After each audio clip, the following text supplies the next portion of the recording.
Hello friends, welcome to Dan Law. In today's lecture series, we are going to discuss recognition of trade union. What is recognition of trade union?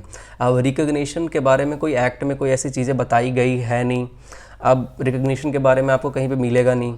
अब trade union को मान्यता कैसे दिया जाए, तो इसमें दो टाइप्स हैं जिस तरीके से यहाँ पे मान्यता जो रिकग्निशन ट्रेड यूनियन को दिया जाएगा. एक वॉलंटरली है, एक स्टेट्यूटरी है. वॉलंटरली जो विलफुली खुद के तरीके से दे दिया जाए जो एम्प्लॉयर होते हैं, और दूसरा होता है जो कि स्टेट्यूटरी होता है, जो कि स्टेट्यूट वगैरह उसमें थोड़ा सा लेंदी प्रोसेस है, थोड़ा कॉम्प्लेक्स है. ओके, तो यहाँ पे यही डिस्कस करने वाले. ये नोट्स के तरीके से आप इसको, मैं इसको रीड कर देता हूँ, आप इसको ध्यान से देख लेना एक बार. So recognition of trade union. A trade union is said to be recognized once an employer has agreed to negotiate with it on pay and working condition on behalf of a particular group of workers. अब यहाँ पे ये सीधे बोल दिया गया है कि ट्रेड यूनियन जो है उसको इस तरीके से रिकॉग्नाइज किया जाएगा, मतलब once an employer has agreed to negotiate.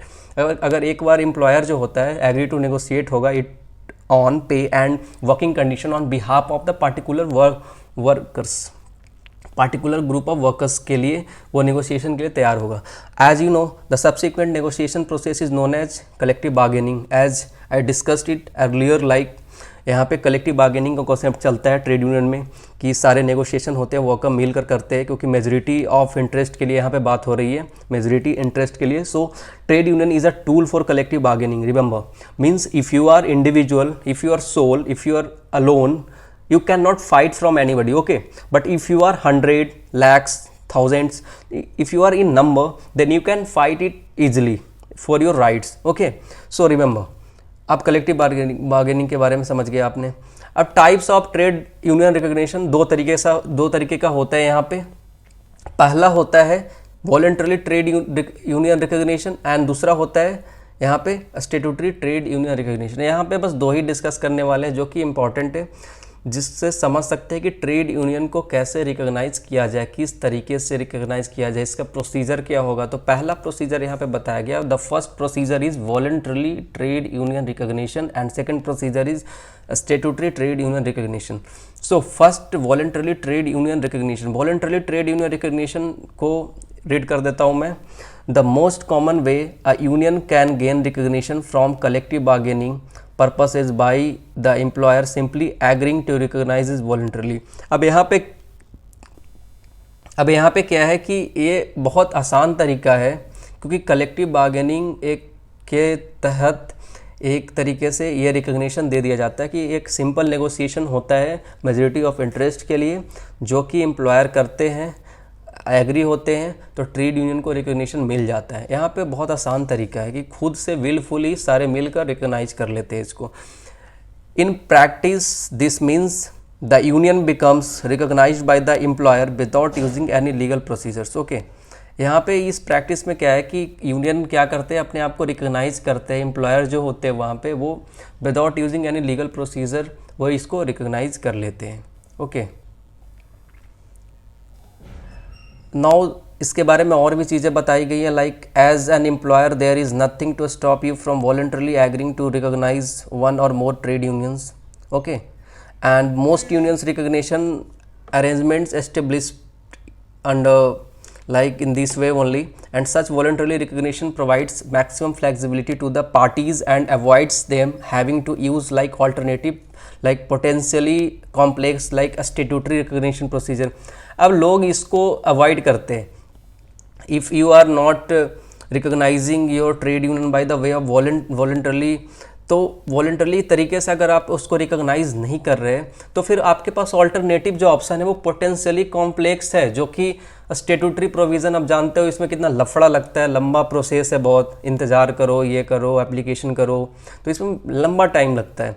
तो once an employer recognise the union for the first time, the two parties will usually draw up an agreement which specifies how the recognition arrangements and associated bargaining process will work. So the formal written agreements of this kinds, like यहाँ पे है कि known as procedural agreement. So procedural agreements होता है, formal written agreements इस तरीके से होता है, and prevent misunderstanding and achieve continuity and consistency as relationship develop. The parties may periodically wish to revise and update their procedural agreement. So the labor relation agency LRA, जो कि facilitate करता है meeting assist करता है parties and drafting, जो भी drafting procedure होता है और एग्रीमेंट जो रिकग्निशन की होती है वो सारा LRA करता है, जो कि लेबर रिकग्निशन एजेंसी होता है। ओके, तो स्टेटूटरी ट्रेड यूनियन रिकग्निशन क्या होता है, इसमें आपको समझा दे रहा हूँ आसान में कि जब आप वॉलंटरली रिकग्नाइज नहीं कर पाते तो इसके लिए आपको नेक्स्ट प्रक्रिया होता है कि आप स्टेटूटरी इसको रिकग्निशन दें, तो ये थोड़ा सा कठिन होता है। So if an employer and trade union find they are unable to come to a voluntarily recognition agreement, a trade union can make an application for statutory recognition। अब ट्रेड यूनियन कब क्या करेगा यहाँ पे, अब ट्रेड यूनियन क्या करेगा, application, fresh application बनाएगा और स्टेटूटरी रिकग्निशन के लिए।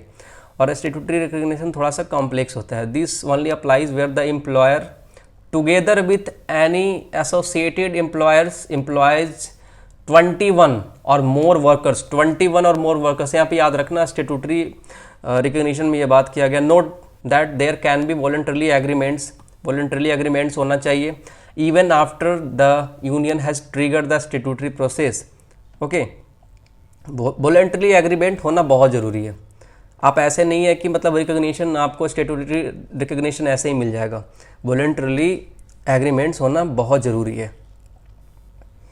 Now come to a statutory recognition of a trade union। Starting जो इसका प्रोसीजर जो है ये बताया गया है यहाँ पे, like if you find you are unable to come to a voluntary recognition agreement with the trade union।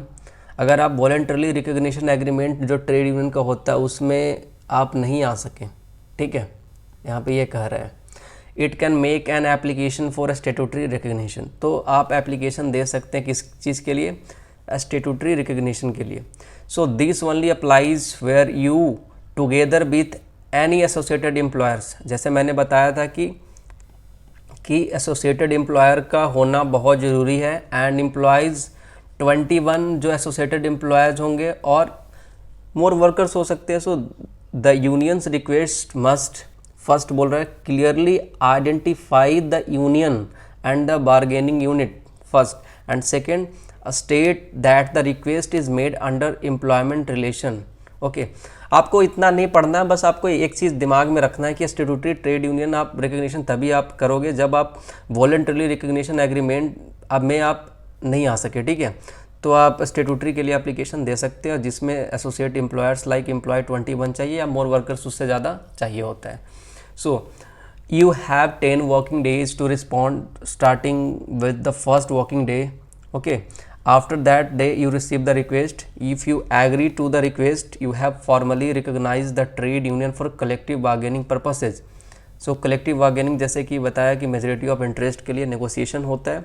if you reject the request or fail to respond in time the union can apply to the industrial code for statutory recognition। अगर आप reject कर दिया request को और fail कर दिया respond in time then the union can apply to industrial court. अब union इसके लिए इंडस्ट्रियल कोर्ट में अप्लाई कर सकता है फॉर स्टेटूटरी रिकग्निशन के लिए। Okay, so negotiation with union following its request, like किस तरह का नेगोशिएशन होता है। So negotiations with the union following its request, like if you tell the union that you don't accept the request but are willing to negotiate, you have 20 working days as said to the agreement on appropriate bargaining unit and to agree on recognition। so labor relation agency जो LRA होता है, labor relations agency may also be of assistance and the 20-day period starts on the day after the first 10-day period ends। okay, 20 days period start हो जाएगा उसी दिन से जब आपका 10 दिन का पीरियड समाप्त हो जाएगा। And you can agree with the union to extend 20 days period if you fail to reach an agreement at the end of that period or you agree on bargaining until but don't agree to recognize the union can apply to the industrial code। so if following negotiation between you and union, मान लीजिए आपके और union के बीच में जो negotiation हुई है and the union proposed bargaining unit is modified but you fail to agree on the bargaining unit। मान लीजिए कि जो बार्गेनिंग हुई है, नेगोशिएशन हुई है, उसमें आप फेल हो गए, then the union must make a new request to you that complies in the full statutory requirements before it can make an application to the industrial court. अब जैसे कि यहाँ पे 10 days बताया था कि you have 10 working days to respond starting with the first working days. Okay, after the day you receive the request. अब इस 10 दिन के बाद ही आफ्टर दैट वो 20 डेज स्टार्ट होता है. उसमें भी आपने रिस्पॉन्ड नहीं किया तो आपको टाइम मिलता है. सो इसके बारे में यहाँ पे बताया गया है. तो मोटा मोटी इतना समझ लेना है कि यहाँ पे जो रिकग्निशन जो होता है, जो रिकग्निशन जो मान्यता दिया जाता है ट्रेड यूनियन को, वो दो ही तरीके से, चाहे तो वॉलंटरीली या स्टैट्यूटरी. वॉलंटरीली बहुत आसान तरीका है, स्टैट्यूटरी थोड़ा सा कठिन है. इसमें बहुत प्रोसीजर से गुजरना पड़ता है, जैसे कि मैंने यहाँ पे डिस्कस किया है. ओके, नाउ अब कॉन्सिक्वेंसेज क्या होते हैं. अब कॉन्सिक्वेंसेज पे आ जाइए एक बार कि कॉन्सिक्वेंसेज क्या होगा ट्रेड यूनियन का. The consequences of trade union recognition. अब रिकग्निशन होने के बाद क्या क्या कॉन्सिक्वेंसेज है. तो first one is making arrangement for the conduct of collective bargaining.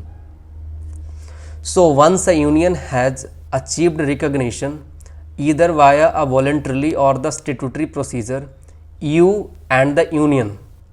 सो यहाँ पे बात किया गया है कि making arrangements for the conduct of collective bargaining means once a union has achieved recognition either via a voluntarily or the statutory procedure, you and the union and the parties need to agree how you will conduct collective bargaining. Okay, like किस तरीके से collective bargaining होगा. Such an agreement could cover the following issue like bargaining procedure होगा, how and when meetings will be arranged, किस तरीके से meeting arrange किया जाएगा, who the employer and union representatives are, मतलब हर चीज़ के बारे में बताया जाएगा. Time of for the union representative, किस तरीके से मीटिंग होगा, किस टाइम में मीटिंग होगा, how agreements and disagreements will be communicated to the work force के लिए, जो एग्रीमेंट डिसएग्रीमेंट कैसे होंगे, कंडक्ट कैसे होंगे like during negotiation, how and when issue can be raised. तो ये सारी चीज़ें हैं. Union recruitment activities, work place के बारे में डिस्कशन होगा, union representation of workers, disciplinary grievances hearings वगैरह होंगे, लाइक तो deduction of union contribution, employees wages के बारे में, हर चीज़ के बारे में यहाँ पे बताया जाएगा. तो ये एक रिकग्निशन मिलने के बाद मान्यता प्राप्त होता है, तभी तो अरेंजमेंट होगा. कलेक्टिव बार्गेनिंग में सारे नेगोशिएशन से रिलेटेड यहाँ पे बात की गई है फर्स्ट में कि जब रिकग्निशन मिल जाएगा तो रिकग्निशन मिलने के बाद, मान्यता मिलने के बाद इसके कॉन्सिक्वेंसेज ये होंगे कि ये चीज़ होना है. उसके बाद दूसरा बोल रहा है deciding what a collective agreement will cover. Means यहाँ पे बोल रहा है collective agreement usually covers pay arrangements and other terms and conditions of the employment and they might also cover such matters like, कुछ ऐसे मैटर्स हैं such as like matters of discipline हो गया, ट्रेड यूनियन मेंबरशिप और non membership के बारे में हो गया, क्या फैसिलिटीज़ है ऑफिशियल ट्रेड यूनियंस के लिए. तो ये सारे प्रोसीजरल एग्रीमेंट जो कि सेट होगा एक लेवल पे, negotiation will take place. Example like site होगा, कंपनी होगा, कोई रीजनल और नेशनल लेवल पे होगा. तो इसके बारे में आपको जानना है, मैं ज़्यादा डिटेल में नहीं जाऊँगा. अब legal consequences of statutory trade unions recognition के बारे में बताया गया यहाँ पे कि लीगल कॉन्सिक्वेंसेज क्या होंगे.